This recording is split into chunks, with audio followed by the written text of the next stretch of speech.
কে বানিয়েছি ফুলকপি ডাঁটার তরকারি। আমি এটা গরম ভাতের সঙ্গে পরিবেশন করে দেবো। খেতে জাস্ট দারুণ লাগবে। দেখতে থাকুন আমার রেসিপিটা আমি কিভাবে বানিয়েছি। নমস্কার বন্ধুরা, কুকিং অর্পিতাতে আপনাদের সবাইকে স্বাগত জানাই। আশা করি আপনারা সবাই ভালো আছেন। আমি আজকে বানাচ্ছি ফুলকপি ডাঁটার একটা তরকারি।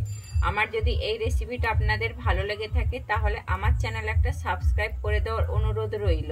নিয়ে নিয়েছি ফুলকপির ডাঁটা, নিয়েছি একটা বেগুন, মূলো, বরবটি, শিম আর কচু। আমি এখানে আলু দিচ্ছি না, যেহেতু কচু দিচ্ছি তাই জন্য আমি ফুলকপির ডাঁটাটা কিন্তু সরু সরু করে কেটে নেবো। এইটা যেহেতু একটু শক্ত তাই জন্য এই ডাঁটাটাকে যত সরু সরু কাটবো তরকারি কিন্তু তত ভালো হবে।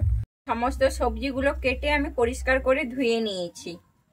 সবজিটা বানানোর জন্য এখানে আমি মশলা নিয়েছি। এখানে জিরে নিয়েছি 1 চামচ, ধনে নিয়েছি 1 চামচ, আর সাদা সর্ষে নিয়েছি 1 চামচ, আর নিয়েছি গোলমরিচের দানা কয়েকটা, আর নিয়েছি কাঁচা লঙ্কা 5টা। ঝালটা আপনারা আপনাদের পরিমাণ অনুযায়ী দেবেন। আমি এইগুলোকে এবার সবকিছু শিলের মধ্যে বেটে নুনে কড়া বসিয়ে দিয়েছি। আমি কড়াইতে সর্ষে তেল দিয়ে দিয়েছি। আমার তেলটা গরম হয়ে গেছে। আমি রান্নাটা কিন্তু সর্ষে তেলেই করে নেবো। আমি প্রথমে নিয়েছি এখানে খেসারি ডালের বড়ি। আমি বড়িটা ভেজে নেবো। আমার বড়িটা ভাজা হয়ে গেছে। আমি বড়িটা এবারে তুলে নিচ্ছি।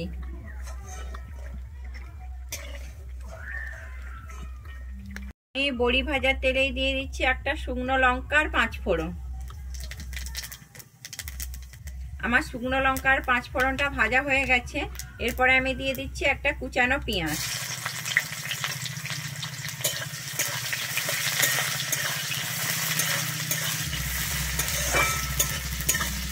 আমি পেঁয়াজটা কিন্তু বেশি ভাজবো না, এখানে আমি পেঁয়াজটা হালকা করেই ভেজে নেবো।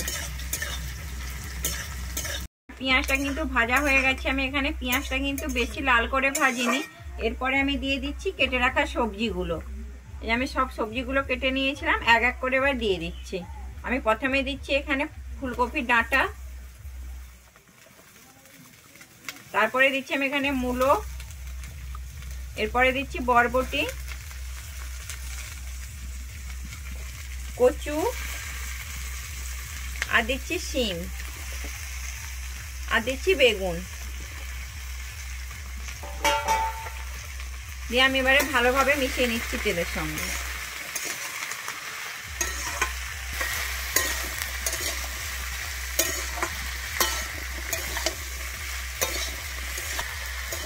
সবজিটা আমি ভালোভাবে মিশিয়ে নিয়েছি। আমি এরপরে দিয়ে দিচ্ছি এখানে পরিমাণ মতো লবণ।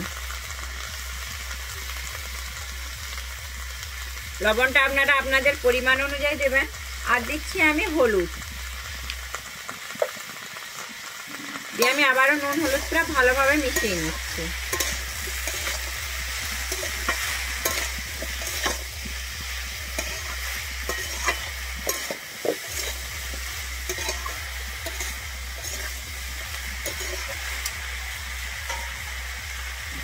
আমি এবার এটাকে ঢেকে দিচ্ছি 5 মিনিটের জন্য। আমার 5 মিনিট হয়ে গেছে। আমি ঢাকনাটা খুলে দেখছি। আমি সবজিটা কিন্তু আবারও ভালোভাবে নেড়ে নেব।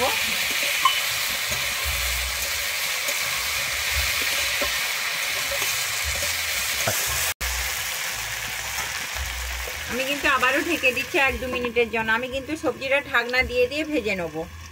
ঢাকনাটা খুলে দেখে নিচ্ছি। আমি কিন্তু আগেই বলে দিয়েছিলাম আমি সবজিটা ঢাকনা দিয়ে দিয়ে ভেজে নেব। আমার সবজিটা কিন্তু খুব সুন্দর ভাজা হয়ে গেছে।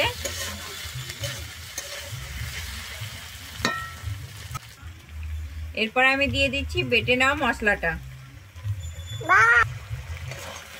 মশলাটা দিয়ে কিন্তু আমি ভালোভাবে একটু কষিয়ে নেব। শীতকালে কিন্তু এই সবজিটা বাটা মশলায় খেতে কিন্তু খুবই ভালো লাগে। আপনারা বাড়িতে অবশ্যই একবার বানিয়ে দেখতে পারেন।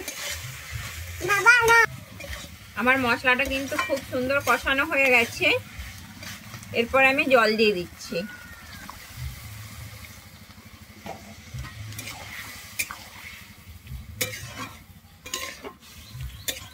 আমার যেহেতু সমস্ত সবজিগুলো প্রায় সেদ্ধই হয়ে এসছে তাই জন্য আমি আর বেশি জল দিচ্ছি না। আমার এই জলটা দিলেই আমার হয়ে যাবে। আমি এরপরে দিয়ে দিচ্ছি ভেজে রাখা বড়িগুলো।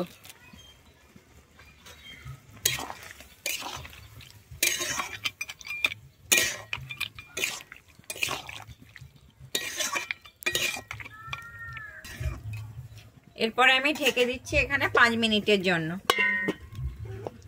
হয়ে গেছে, আমি ঢাকনাটা খুলে দেখে নিচ্ছি। আমি যে জলটা দিয়েছিলাম আমার জলটা কিন্তু শুকিয়ে গেছে, আর আমার সবজিগুলো সমস্ত সেদ্ধও হয়ে গেছে।